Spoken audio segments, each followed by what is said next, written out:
Salam saudaraku. Salam sejahtera. Salam di dalam kasih Tuhan kita Yesus Kristus. Oleh karena kasih sayang dan kasih setianya yang besar, bahkan limpah, kita dipercayakan suatu tugas yang mulia. Itulah ibadah Raya Minggu disertai dengan kesaksian. Kita akan terus mengerjakan apa yang dipercayakan oleh Tuhan ini dengan segala penyerahan, dengan segala daya upaya kita kerahkan untuk menyukakan hati Tuhan. Baik, saudaraku, kita telah menikmati Wahyu pasal 7 dari ayat pertama sampai dengan ayat yang ke-17, ayat yang terakhir minggu lalu, di mana Tuhan menuntun kita sampai berada di tepat di hadapan tahta Allah dan tahta anak domba. Jadi tuntunan Tuhan itu tidak berhenti sebatas perkara lahiriah, tidak berhenti sebatas tanda-tanda heran, tetapi lanjut sampai berada di hadapan tahta Allah dan tahta anak domba. Puji Tuhan. Itu yang dialami oleh kumpulan besar dari orang banyak. Mereka memegang daun-daun palem dan memakai jubah putih. Dan mereka itu adalah orang-orang yang keluar dari kesusahan yang besar. Memang kalau seseorang mau hidup beribadah kepada Tuhan, dia harus banyak menanggung penderitaan. Ibadah dan pelayanan ini berarti sangkal diri pikul salib. Tidak ada ibadah tanpa sangkal diri dan pikul salib. Puji Tuhan. Kita patut bersyukur kepada Tuhan. Dia yang telah menuntun kita ke mata air kehidupan. Dan dia memberi dia memberikan air kehidupan itu dengan cuma-cuma. Puji Tuhan. Kiranya malam ini kita boleh diberkati lewat Wahyu pasal yang ke-8. Puji Tuhan. Saatnya kita untuk memasuki Wahyu pasal yang ke-8. Selamat malam juga saya menyapa anak-anak Tuhan, hamba-hamba Tuhan yang sedang mengikuti live internet, Facebook ataupun YouTube dimanapun berada. Kiranya kasih karunia damai sejahtera menjadi bahagian kita dari sekarang sampai selama-lamanya. Puji Tuhan. Mari kita akan memasuki Wahyu pasal yang ke-8. Puji Tuhan, saudaraku. Oleh karena kemurahan Tuhan, Ia memperkenankan kita untuk melihat isi hati Tuhan pada Wahyu pasal yang ke-8 ini. Sesungguhnya di dalam hati, di dalam lubuk hati saya yang paling dalam ini, saya sangat ketakutan, takut dan gentar untuk menyampaikan Wahyu pasal 8 ini. Sementara Tuhan sudah menggiring kita hingga sampai pada Wahyu pasal yang ke-7. Namun tetap saja saya masih merasakan takut dan gentar. Tetapi biarlah kiranya oleh karena rahmat dan pertolongan Tuhan, kita mendapatkan kemurahan dari surga malam ini dan seterusnya. Kita berdoa supaya Tuhan mengulurkan dua tangan sebagai tanda belas kasih-Nya untuk membentuk kita segambar serupa dengan Dia. Silakan, Wahyu pasal yang ke-8. Demikian firman Tuhan. Iya. Materai yang ke-7. Iya. Dan ketika anak domba itu membuka materai yang ke-7, Iya, maka sunyi senyaplah di sorga. Iya. Kira-kira setengah jam lamanya. Terima kasih. Puji Tuhan. Sebelum kita memperhatikan ayat per ayat, sebagai pendahuluan, Wahyu pasal 8 dalam pengajaran tabernakel ada dalam tanda dua loh batu, yaitu kasih yang bersifat permanen. Haleluya. Wahyu pasal 8 dalam pengajaran tabernakel ada dalam tanda dua loh batu, yaitu kasih yang bersifat permanen. Puji Tuhan. Coba tunjukkan dulu. Ya. Ada 3 alat di sini. Yang di tengah ini 2 loh batu. Ketiga-tiganya ada di dalam tabut perjanjian. Sebab kalau dalam susunan tabernakel, kitab Wahyu itu terkena kepada tabut perjanjian. Maka 3 alat ini, 2 loh batu dan 2 alat yang lain, itu semuanya ada di dalam tabut perjanjian.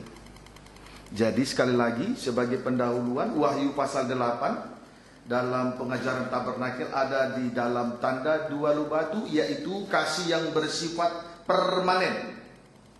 Ya, sebab firman Allah telah terukir.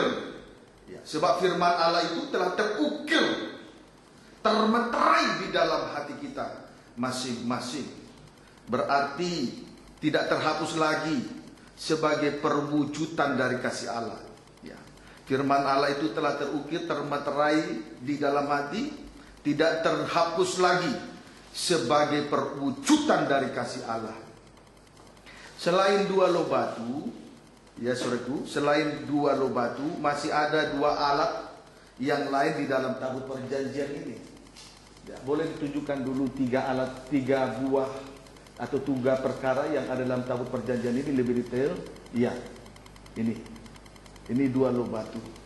Jadi selain 2 loh batu ini, masih ada 2 alat yang lain di dalam tabut perjanjian. Puji Tuhan. Yaitu tongkat Harun yang bertunas. Tongkat Harun yang bertunas, berbunga dan berbuahkan buah badam. Dan buli-buli berisi emas. Buli-buli emas berisi mana?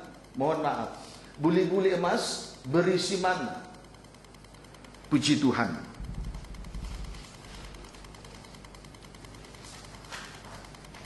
Ini baru sebagai pendahuluan ya, saudaraku. Puji Tuhan. Wahyu pasal 6, dimulai dari Wahyu pasal 6. Ada dalam tanda tongkat Harun yang bertunas, berbunga dan berbuahkan buah badam.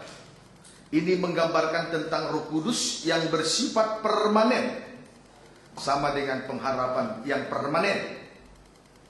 Ini adalah peningkatan Roh Kudus itu, sendiri. Peningkatan Roh Kudus itu sendiri dimulai dari memiliki karunia-karunia Roh Kudus, yaitu pelita emas, dan berbuahkan 9 buah Roh Kudus sesuai dengan Galatia 5 ayat 22. Ya, amin saudaraku. Jadi Wahyu pasal 6 ada dalam tanda tongkat Harun yang bertunas, berbunga dan berbuahkan buah badam. Titik ini menggambarkan tentang Roh Kudus. Roh Kudus yang bersifat permanen, sama dengan pengharapan yang permanen. Titik. Peningkatan Roh Kudus itu sendiri dimulai dari memiliki karunia-karunia Roh Kudus, yaitu pelita emas, dan berbuahkan 9 buah Roh Kudus. Sesuai dengan Galatia 5 ayat 22. Amin saudaraku. Puji Tuhan. Haleluya. Jadi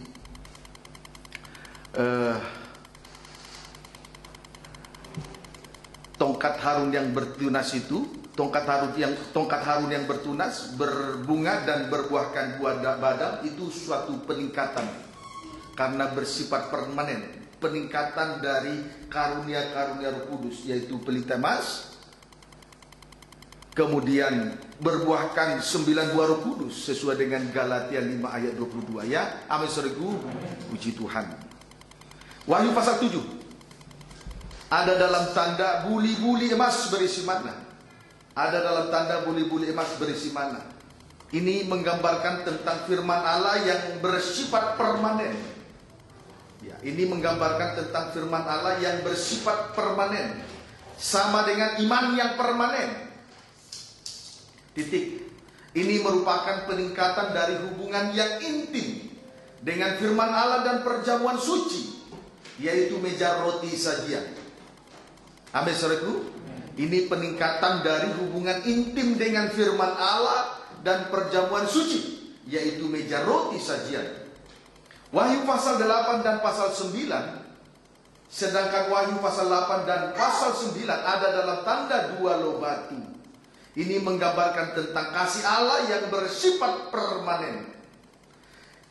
Peningkatan kasih Allah yang permanen, yang bersifat permanen ini, peningkatan dari hubungan intim dengan Allah lewat doa penyembahan, di mana doa penyembahan itu membawa kita sampai berada di dalam kerajaan surga, sesuai dengan apa yang dilihat oleh Rasul Paulus di dalam Ibrani pasal 9 ayat 2 sampai dengan ayat yang keempat. Amin, saudaraku. Puji Tuhan. Haleluya. Bukti bahwa kasih Allah telah bersifat permanen, doa dan penyembahan itu tidak lagi dipaksa dan tidak terpaksa, sebab kasih Allah itu sendiri yang menjadi motor penggerak dari doa dan penyembahan yang kita kerjakan di hadapan Tuhan. Amin, saudaraku. Puji Tuhan. Kesimpulannya, iman, pengharapan dan kasih yang bersifat permanen itu sama dengan hidup yang kekal. Sebab ruangan maha suci, di dalam ruangan maha suci itu terdapat satu alat, itulah tabut perjanjian Allah, tabut perjanjian. Ya, tabut perjanjian itulah tata Allah. Puji Tuhan. Sifatnya permanen atau kekal, hidup kekal. Namun untuk sampai kepada kekekalan itu, terlebih dahulu kita memeriksa dasar dari setiap bangunan rohani.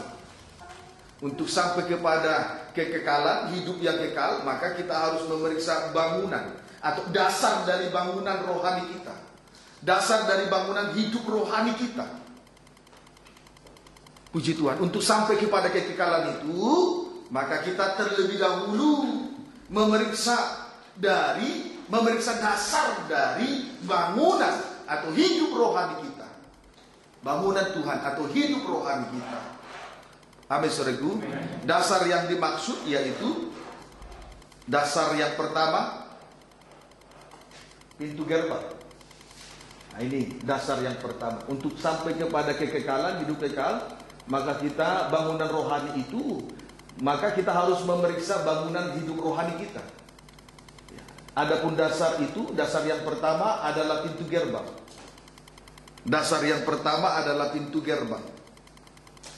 Sama dengan iman. Ya, sama dengan iman. Titik. Ya. Iman yang benar dimulai dari mendengar firman. Ya, amin, saudaraku. Iman yang benar dimulai dari mendengar firman. Roma 10 ayat 17.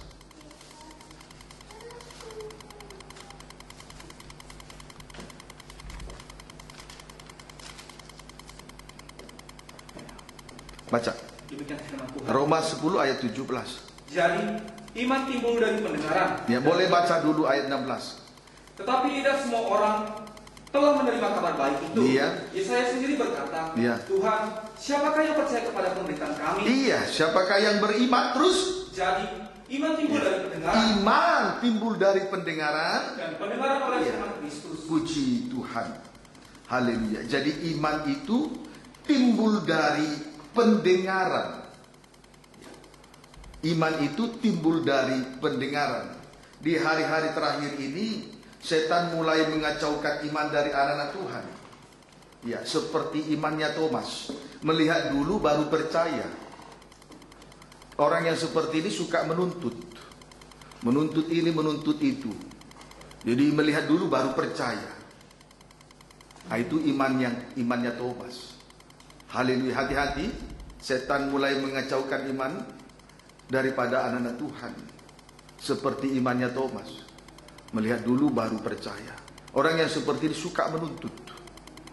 Kiranya dapat dipahami dengan baik. Lukas 8 ayat 18.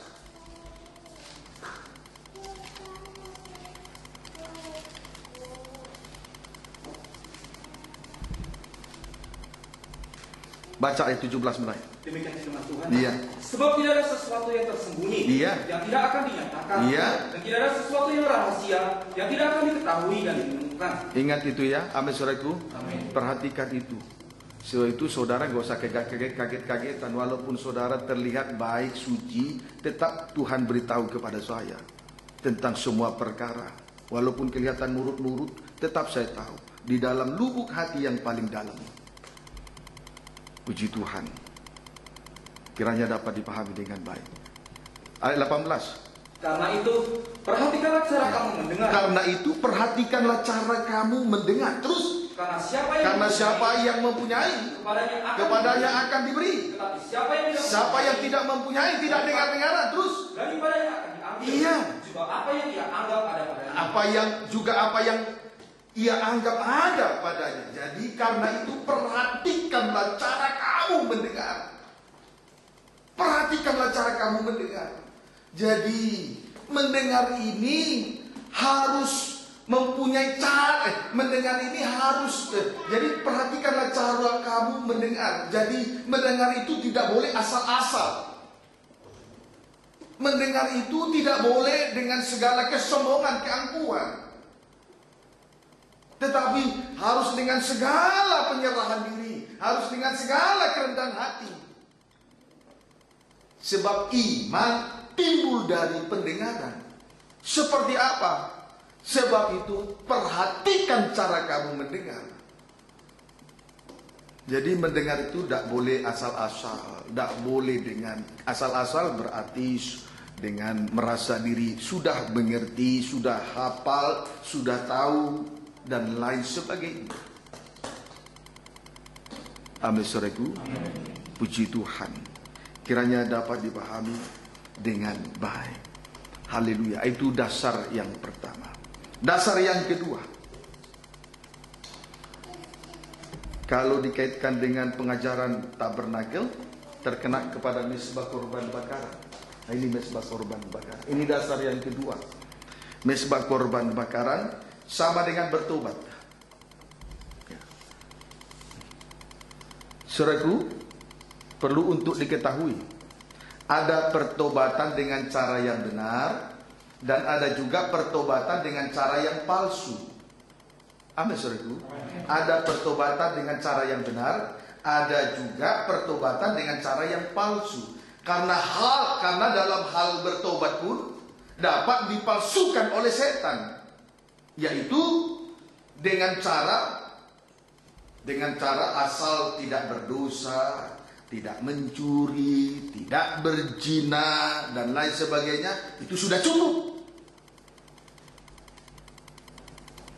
Sebetulnya belum cukup. Itu pengertian dari orang-orang yang baik dari lahir, tapi bukan baik karena pertobatan yang sungguh-sungguh. Banyak orang baik karena dibawa lahir, baik dari bawah lahir, tapi bukan pertobatan yang semacam ini yang Tuhan mau. Dapat dipahami saudaraku. Puji Tuhan. Haleluya. Saudaraku, pertobatan yang seperti ini baru setengah bertobat. Kalau saya katakan, itu baru setengah bertobat. Pertobatan yang sesungguhnya adalah berhenti berbuat dosa, kembali kepada Tuhan.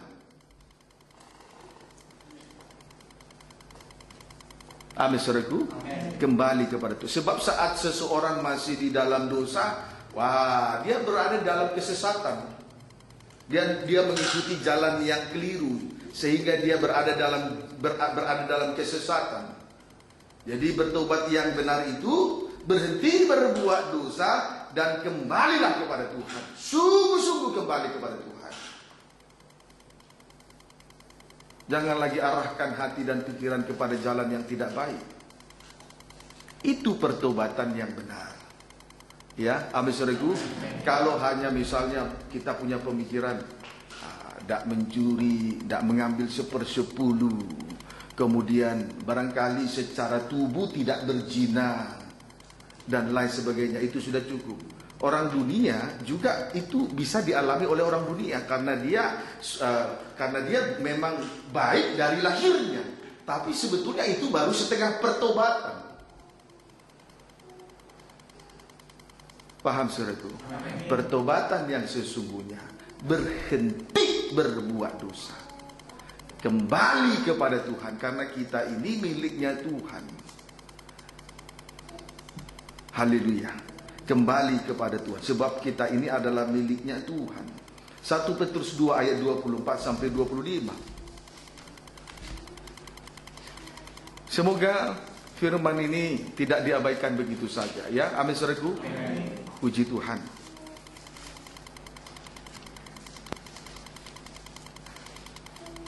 Satu Petrus 2 ayat 24 sampai dengan 25. Baca. Demikian firman Tuhan. Boleh baca.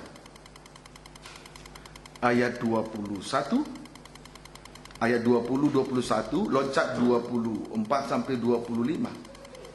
Sebab dapatkah disebut pujian, Iya. jika kamu menderita pukulan karena kamu berbuat dosa? Iya. Tetapi jika kamu berbuat baik, Iya. dan karena itu kamu harus menderita, Iya. maka itu adalah kasih karunia pada Allah. Iya, terus? Sebab untuk itulah kamu dipanggil, Iya. karena Kristus pun telah menderita untuk kamu, Iya. dan telah meninggalkan teladan bagimu, Iya. supaya kamu mengikuti jejaknya. Ya, berpadanan. Orang yang dipanggil harus berpadanan dengan panggilan.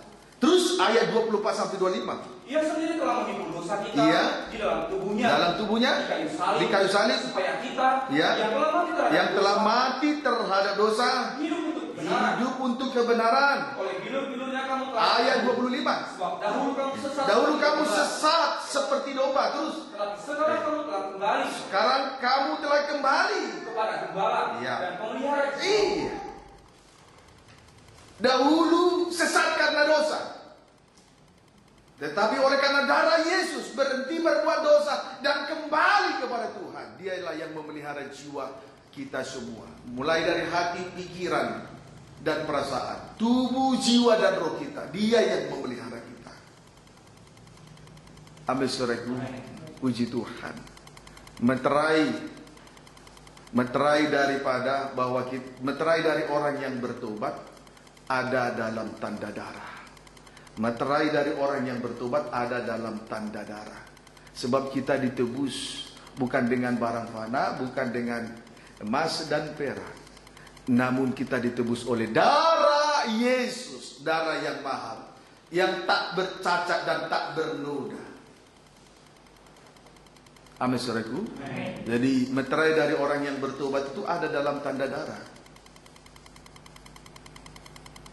Sebab kita sendiri untuk menjadi miliknya Kristus ditebus dulu oleh darah yang mahal.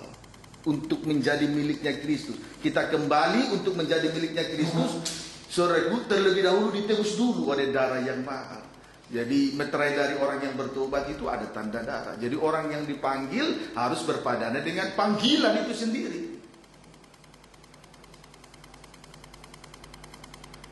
Puji Tuhan. Haleluya, harus ada dalam tanda darah. Itu meterai dari orang yang bertobat. Dapat dipahami saudaraku? Kalau dikoreksi jangan lantas tersinggung, karena orang yang mengoreksi tahu kenapa koreksi itu ada. Amin saudaraku. Kalau Tuhan koreksi kita karena Tuhan tahu, jangan kita ini menolak tanda darah.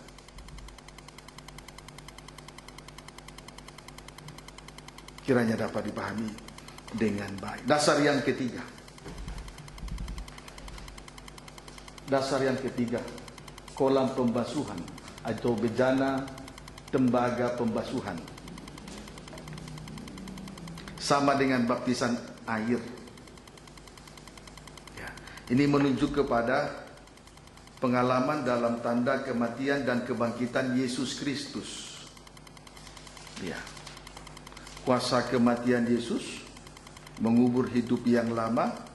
Kuasa kebangkitan Yesus Kristus hidup dalam hidup yang baru, sama dengan bersuasana pesta, melayani Tuhan dalam kesucian.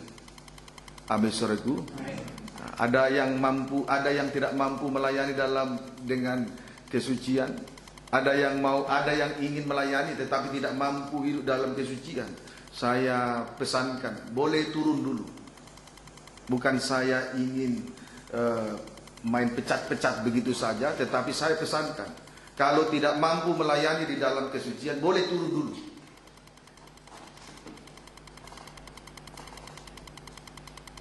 Puji Tuhan, boleh turun dulu. Seperti di muka tadi saya sudah katakan, biar terlihat rapi, nunduk-nunduk nurut. Tetap Tuhan tahu isi hati kita semua. Dapat dipahami saudaraku? Amin. Puji Tuhan. Haleluya. Kiranya dapat dipahami. Ini dasar yang ketiga. Ya, kolam pembasuhan. Dasar yang keempat, pintu kemah. Sama dengan baptisan Roh Kudus. Baptisan Roh Kudus seringkali ditandai dengan berbahasa asing atau bahasa roh. Ini adalah suatu gejala di mana seseorang mulai melepaskan diri dari tabiat-tabiat daging. Ya, jadi bahasa roh, bahasa lidah atau yang disebut bahasa asing, bila itu terjadi di dalam diri seseorang, itu suatu gejala. Itu gejala bahwa orang itu sudah mulai melepaskan diri dari tabiat-tabiat daging. Amin saudaraku. Puji Tuhan. Haleluya. Kiranya dapat dipahami dengan baik. Sebab pintu kemah ini pemisah antara ruangan suci, memisahkan ruangan suci dari halaman. Nah, di halaman ini ibadah semacam ini, ibadat ini disebut ibadat Taurat, masih bersifat daging. Dijalankan bersifat lahiriah. Puji Tuhan. Haleluya. Itulah 4 dasar. Ya, itulah 4 dasar yang benar, dasar kita nanti untuk terus sampai kepada kekekalan itu. Iman yang permanen, pengharapan yang permanen, sampai kepada kasih Allah yang sifatnya permanen. 2 loh batu. Amin saudaraku. Nah, ini perlu diperhatikan dasar ini. Kalau bangunan rohani itu dibangun di atas dasar yang benar, biar ada ujian dengan 3 jenis ujian, dia tetap kuat, dia tidak akan rubuh. Ada 2 jenis dasar bangunan, pasir dan batu.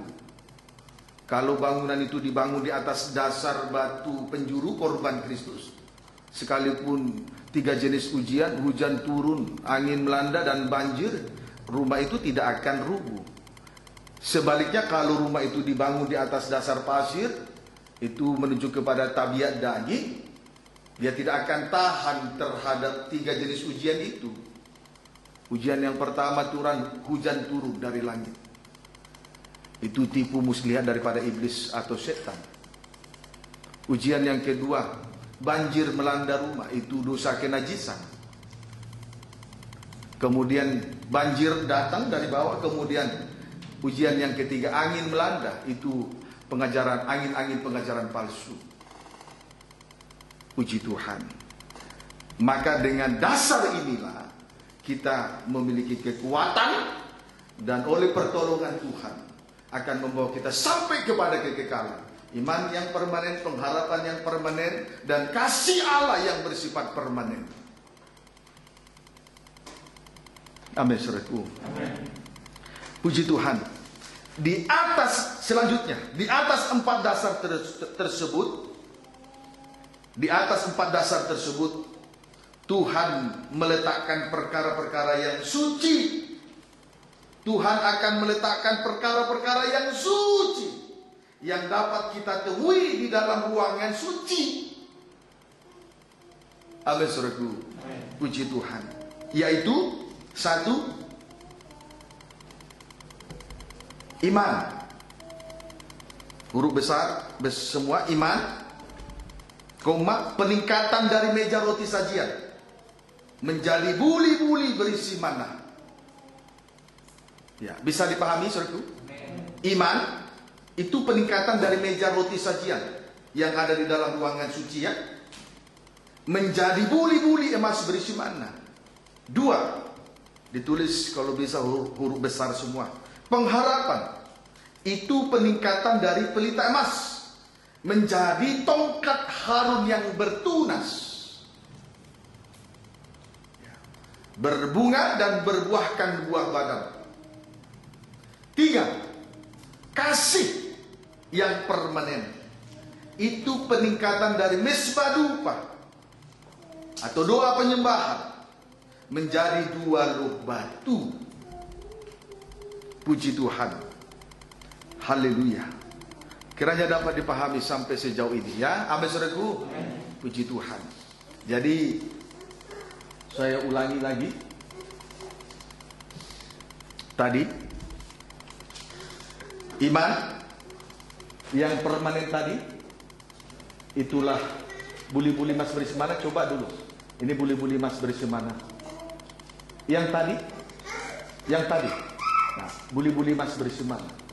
Iman permanen itu peningkatan dari meja roti sajian yang ada di dalam ruangan suci. Puji Tuhan. Dapat dipahami saudaraku? Yang ada di meja roti, yang ada di ruangan suci ini, meja roti sajian yang ada di dalam ruangan suci. Kemudian pengharapan yang permanen, peningkatan dari pelita emas.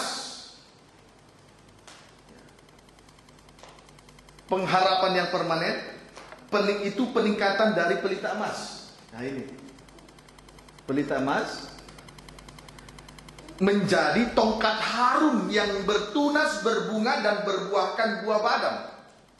Nah, ini. Kemudian kasih yang permanen itu peningkatan dari misbah dupa. Ini misbah dupa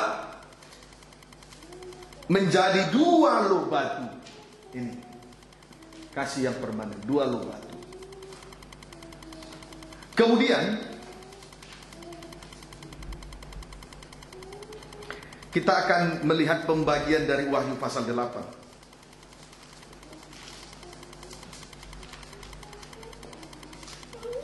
Sekarang kita akan melihat pembagian dari Wahyu pasal 8. Wahyu pasal 8 terdiri dari ayat 1 sampai dengan ayat 13. Ayat Wahyu pasal 8 ini terdiri dari ayat 1 sampai dengan ayat 13. Dibagi menjadi 2 bagian.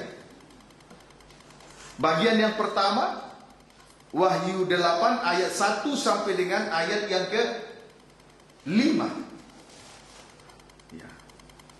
Wahyu 8 ayat 1 sampai dengan ayat yang ke-5. Sedangkan bagian yang kedua, bagian yang pertama Wahyu 8 ayat 1 sampai 5, itulah meterai yang ke-7, tentang meterai yang ke-7. Sedangkan Wahyu 8 ayat 6 sampai dengan ayat yang ke-13, itu tentang keempat sangkakala yang pertama. Wahyu 8 ayat 6 sampai dengan ayat 12. Bagian yang kedua Wahyu 6 sampai ayat 13. Tetapi mengenai keempat sangkakala yang pertama itu di dalam Wahyu 8 ayat 6 sampai dengan ayat 12. Barulah 3 sangkakala yang lain yang akan ditiup oleh 3 malaikat yang lain diberitahukan di ayat yang ke-13. Amin saudaraku. Puji Tuhan. Haleluya. Baik, bagian yang pertama Wahyu 8 ayat 1 sampai dengan ayat yang keempat. Baca. Materai yang ke-7. Iya. Dan ketika anak domba itu membuka materai yang ke-7, iya, maka sunyi senyaplah di sorga. Sunyi senyaplah di sorga. Terus kira-kira setengah jam lamanya. Iya, terus lalu aku melihat ke-7 malaikat, iya, yang berdiri di hadapan Allah. Sampai ayat 4 ya. Terus dan kepada mereka diberikan 7 sangkakala. Diberikan. Selanjutnya diberikan pada ayat kedua diberikan 7 sangkakala. Terus maka datanglah seorang malaikat lain, iya, dan ia pergi berdiri dekat mesbah dengan sebuah pedupan emas, iya, dan kepadanya diberikan banyak menyan, iya, untuk dipersembahkannya bersama-sama dengan doa, iya, semua orang kudus, iya, di atas mesbah emas di hadapan tahta itu. Terus maka naiklah asap kemenyan bersama-sama dengan doa orang-orang kudus itu, iya, dari tangan malaikat itu terhadapan Allah. Terima kasih. Di sini kita melihat anak domba itu membuka materai yang ke-7 atau materai yang terakhir. Maka yang terjadi adalah titik 2. Sunyi senyaplah di surga. Sunyi senyaplah di surga. Ini menggambarkan suatu ketenangan atau kedamaian yang tidak terlukiskan oleh siapapun. Ini menggambarkan ketenangan dan kedamaian yang tidak terlukiskan oleh siapapun. Puji Tuhan. Saudaraku, di dalam ketenangan itu ada 2 hal yang terlihat. Satu, Tuhan memberikan 7 sangkakala kepada 7 malaikat. Nah, ini pemberitaan firman Allah. Sangkakala yang ditiupkan itu semakin lama akan semakin terdengar keras. Semakin lama akan semakin rahasia firman akan semakin terbuka untuk menyingkapkan segala rahasia yang terkandung di dalam hati. Nah, itulah sangkakala yang ditiup, makin lama makin keras. Makin dosa dikoreksi berarti firman itu keras. Jadi bukan suara si pengkhotbah yang keras sehingga firman itu keras, tapi semakin terjadi pembukaan rahasia firman, maka semakin terjadi penyingkapan terhadap rahasia dosa yang disembunyikan dalam hati. Nah, itu firman yang keras. Dan kalau itu bisa kita terima dengan segala kerendahan hati dan mau dengan rela untuk dikoreksi oleh sangkakala yang ditiup oleh 7 malaikat itu, di situ akan terasa, di situ akan kita merasakan suatu kenikmatan dan kedamaian yang tidak ada lagi teranya, yang tidak bisa dilukiskan oleh siapapun. Beda dengan orang kalau melayani dengan terpaksa, melayani dengan sungut-sungut, dia merasa tertindas sendiri. Nah, di dalam kehidupan orang semacam ini tidak akan pernah ada suasana sunyi senyap seperti sunyi senyap di surga. Tidak akan merasakan suatu kedamaian. Sama seperti orang yang keras hati, begitu dikoreksi dia tidak mau. Sebetulnya yang menindas dia bukan firman, tetapi perasaannya itu sendiri. Tetapi apabila dia mau menerima tiupan sangkakala dari 7 malaikat, yaitu firman yang menyempurnakan, di situ ada damai sejahtera yang tidak ada lagi terangnya.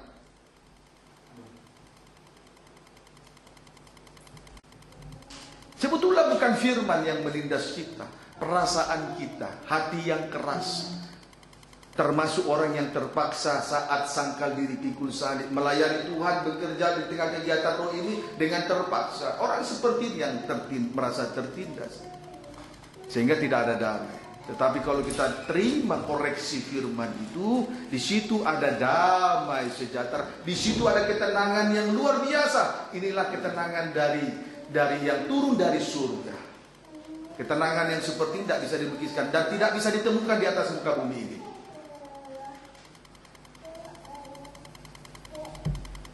Amin, saudaraku. Amin. Puji Tuhan. Yang kedua,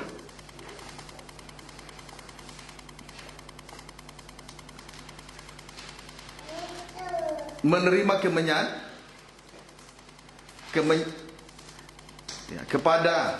kepadanya diberikan banyak kemenyan untuk dipersembahkannya bersama-sama dengan doa semua orang kudus di atas mezbah emas di hadapan tahta itu. Maka naiklah asap kemenyan bersama-sama dengan doa orang-orang kudus itu dari tangan malaikat itu ke hadapan Allah. Ada doa penyembahan. Karena penyembahan kita di hari-hari terakhir ini harus menjadi misbah dupa yang besar, doa penyembahan yang besar. Seperti mereka yang orang-orang kudus yang telah menerima banyak kemenyan untuk selanjutnya dibakar. Dan asap kemenyan itu naik, asap kemenyan yang bergumpal-gumpal, asap kemenyan yang begitu hebat banyak naik di hadapan Tuhan. Biarlah kiranya kita semua menjadi misbah dupa besar, hidup dalam doa penyembahan yang besar di hari-hari terakhir ini. Disitulah kita boleh merasakan suatu kenikmatan, suatu kebahagiaan, suatu kedamaian yang tidak bisa dilukiskan, yang tidak ada taranya.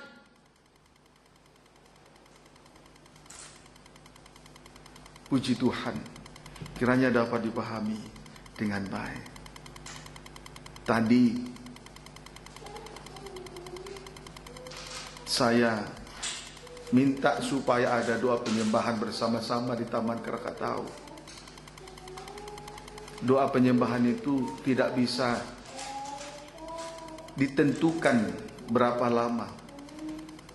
Sejauh kita menikmati hubungan intim lewat doa penyembahan kepada Tuhan.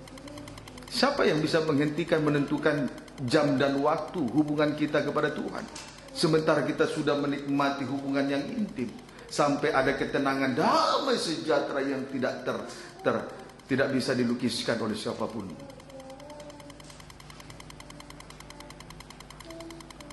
Amin, saudaraku. Puji Tuhan. Sekarang bagian yang kedua. Bagian yang kedua. Supaya nanti kita belajar, ayo perhatikan ya. Bagian yang pertama ini, sunyi senyap berarti ada suatu ketenangan, kebahagiaan, kedamaian yang tidak ada taranya, yang tidak bisa dilukiskan oleh siapapun. Dan di situ terjadi dua perkara. 7 sangkakala, 7 malaikat meniup 7 sangkakala.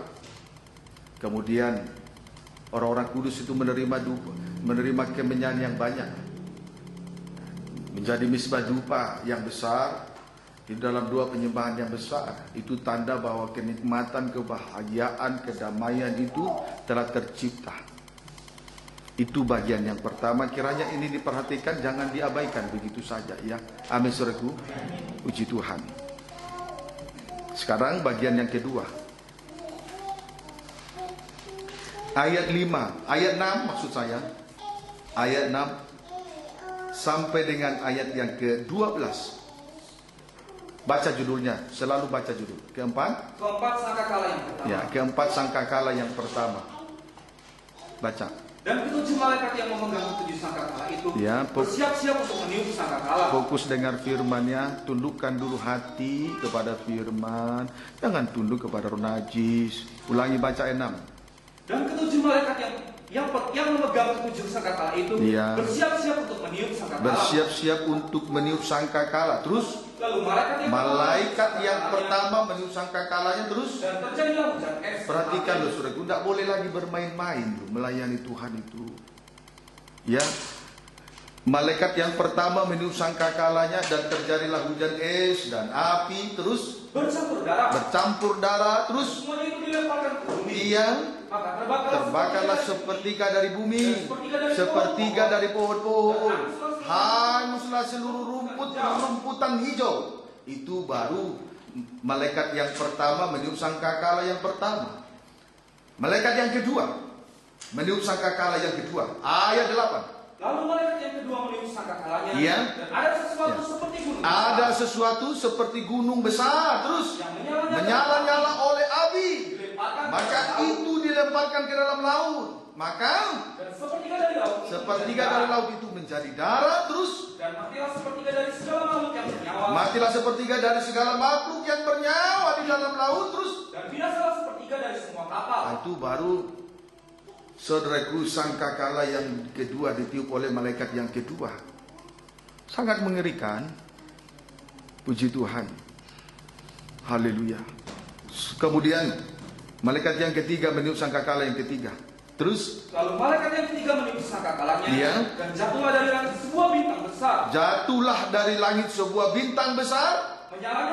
Menyala-nyala seperti obor. Terus dan ia menimpa sepertiga dari sungai-sungai. Menimpa sepertiga dari sungai-sungai dan mata air. Terus nama bintang itu ialah Absintus. Terus dan sepertiga dari semua air menjadi absintus. Dan banyak orang mati karena air itu. Iya. Sebab sudah menjadi pahit. Iya. Lalu malaikat yang keempat meniup sangkakala yang keempat. Meniup sangkakalanya. Ya. Terpukullah sepertiga dari matahari. Terpukullah sepertiga dari bulan. Terpukullah sepertiga dari bintang-bintang. Terus sehingga sepertiga daripadanya menjadi gelap. Dan sepertiga dari siang hari tidak terang. Dan demikian juga malam hari. Jadi saudaraku, bagian yang kedua ini, keempat sangkakala yang pertama ditiup oleh 4 malaikat 4 malaikat. Kontras dengan bagian yang pertama yang penuh dengan kebahagiaan, keterangan dan damai sejahtera yang tidak terlukiskan. Bertolak belakang. Puji Tuhan, kiranya dapat dipahami dengan baik, ya. Amin surga. 7 malaikat dengan 7 sangkakala akan ditiup. Kemudian pada saat keempat sangkakala yang pertama ditiupkan, terjadilah titik 2 hujan es dan api. Gunung besar menyala-nyala oleh api. Jatuhlah di atas langit, jatuhlah dari langit sebuah bintang besar. Terpukullah sepertiga dari matahari, sepertiga dari bulan, sepertiga dari bintang. Itu baru keempat sangkakala yang pertama ditiupkan oleh 4 malaikat. Belum 3 sangkakala lagi yang lain akan ditiup oleh 3 malaikat yang lain. Betapa dahsyatnya keempat sangkakala yang pertama ini ditiup oleh 4 malaikat. Malapetaka demi malapetaka, kehancuran demi kehancuran terjadi. Dan itu sudah dan mulai sudah tergenapi.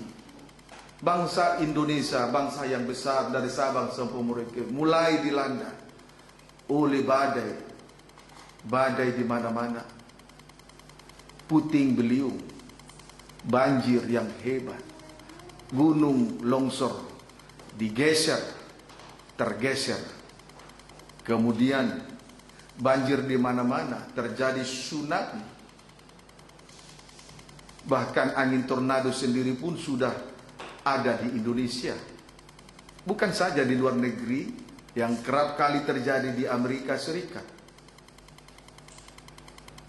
Hujan es juga beberapa waktu lalu terjadi di beberapa tempat sebesar kelereng atau kerikil. Hutan gundul, terjadi pembakaran di mana-mana. Tidak ada lagi ketenangan. Malapetaka akan terus berlangsung, dan semakin lama malapetaka itu akan semakin terasa besar.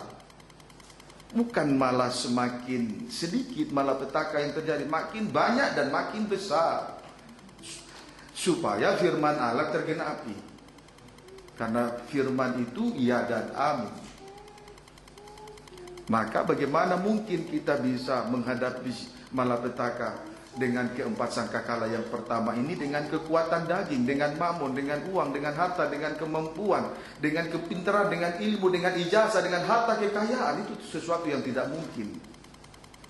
Dan itu sudah diperlihatkan, ditulis oleh Rasul Yohanes sesuai dengan penglihatannya di dalam Wahyu pasal 6 dan Wahyu pasal 16.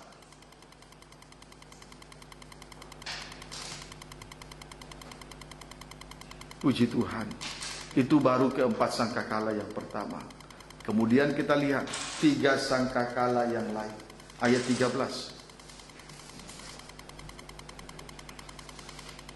Lalu aku melihat, aku mendengar seekor burung nasar terbang di tengah langit, yang berkata dengan suara nyaring, celaka, 1, 2, 3. Kalau tadi hanya malapetaka 4 kali, ini celaka. Terus yang dia di atas bumi, oleh karena bunyi sangkakala ketiga, malaikat lain, bunyi sangkakala ketiga malaikat lain yang masih akan meniup sangkakalanya, maka akan menyusul 3 sangkakala yang ditiup oleh 3 malaikat yang lain dengan 3 celaka. Jadi bukan lagi malapetaka, sudah celaka.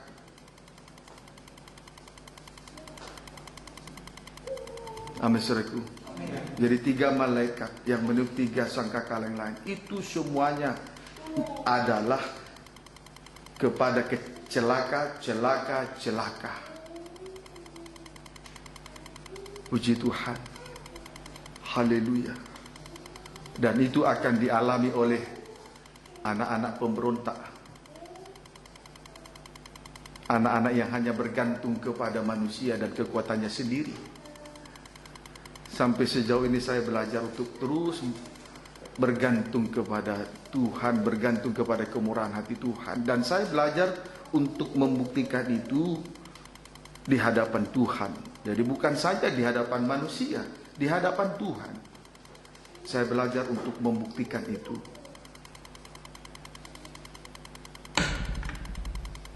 Puji Tuhan, kiranya dapat dipahami dengan baik. Kita lihat dulu Yesaya.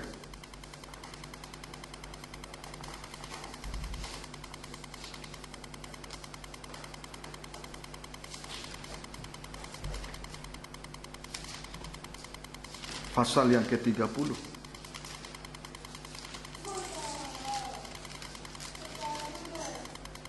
Ayat 1. Ya. Demikian firman Tuhan. Iya. Bukan Mesir tetapi Tuhan yang memberi pertolongan. Iya. Celakalah anak-anak pemberontak. Iya, celakalah anak-anak pemberontak. Terus Demikianlah firman Tuhan. demikianlah firman Tuhan. Terus Yang melaksanakan suatu rancangan. melaksanakan suatu rancangan yang bukan daripada Tuhan. Terus Yang memasuki suatu persekutuan yang bukan oleh dorongan roh Tuhan. Terus sehingga dosa mereka bertambah. iya. Jadi yang celaka itu adalah anak-anak pemberontak. Siapa anak-anak pemberontak? Memasuki suatu persekutuan yang bukan dorongan Roh Kudus. Banyak persekutuan di atas muka bumi ini. Kalau itu yang diutamakan, itu bukan banyak persekutuan di atas muka bumi ini. Banyak persekutuan. Selain arisan-arisan, khususnya orang Batak banyak sekali arisan-arisan. Kemudian ketika mereka menjalankan arisan, belum tentu di situ ada doa, ada nyanyian pujian kepada Tuhan, ada firman diberitakan, atau mungkin ada doa, tetapi setelah itu main kartu, minum minuman keras. Itu anak-anak pemberontak. Puji Tuhan. Kenapa? Karena mereka memasuki suatu persekutuan yang bukan oleh dorongan Roh Kudus. Kalau kita mengutamakan pekerjaan, mengutamakan studi, kemudian mengabaikan ibadah, itu persekutuan yang bukan oleh dorongan Roh Kudus. Siapa yang mengerjakannya? Ya anak-anak pemberontak. Lah inilah anak-anak yang celaka nanti.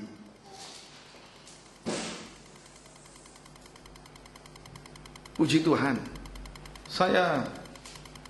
Kita harus mengucapkan syukur kepada Tuhan oleh sebab anugerahnya besar kepada kita. Limpah kasih sayang, limpah kasih setia Tuhan mengayomi kita semua, memelihara, melindungi, membela kehidupan kita di tengah-tengah ibadah dan pelayanan, di dalam kandang penggembalaan. Secara khusus kita semua keluarga besar GPT Betania Serang dan Cilegon. Puji Tuhan. Kita bersyukur dengan segala hikmat dan kekayaan surgawi turun di tengah-tengah ibadah dan pelayanan ini. Dengan pengertian yang kita peroleh dari hikmat Tuhan ini yang menolong kita dari celaka yang besar ini. Bukan saja malapetaka, tetapi celaka. Ayat 2 baca. Yang berangkat ke Mesir dengan tidak meminta keputusan. Iya, terus untuk berlindung pada Firaun. Iya. Dan untuk berteduh di bawah naungan Mesir. Iya. Lihat anak-anak pemberontak. Mereka berangkat ke Mesir dengan tidak meminta keputusan dari Tuhan untuk berlindung pada Firaun, untuk berteduh di bawah naungan Mesir. Mesir itu dunia. Itu sebabnya tadi di atas tadi saya sudah katakan, di dunia ini banyak persekutuan yang bukan oleh dorongan Roh Kudus. Kalau kita meninggalkan ibadah, mengabaikan ibadah, menomorduakan ibadah, mengabaikan Tuhan, lebih mengutamakan persekutuan di dunia ini, inilah orang-orang yang akan celaka. Seolah-olah Mesir dan setan sanggup. Firaun itu gambaran daripada setan. Seolah-olah dunia dan setan adalah tempat perlindungan. Bukan, Tuhanlah perlindungan kita semua. Tuhanlah naungan kita semua. Amin saudaraku, puji Tuhan. Kiranya dapat dipahami dengan baik. Saudaraku, perhatikanlah. Biarlah kiranya kita sampai kepada memiliki kasih yang permanen dua batu. Saya sangat yakin karena Tuhan sudah membawa kita masuk pada Wahyu pasal yang ke-8 ini sebagai pendahuluan. Biarlah kita perhatikan ini sungguh-sungguh. Amin, saudaraku. Puji Tuhan. Tuhan Yesus memberkati kita semua. Kita tundukkan kepala.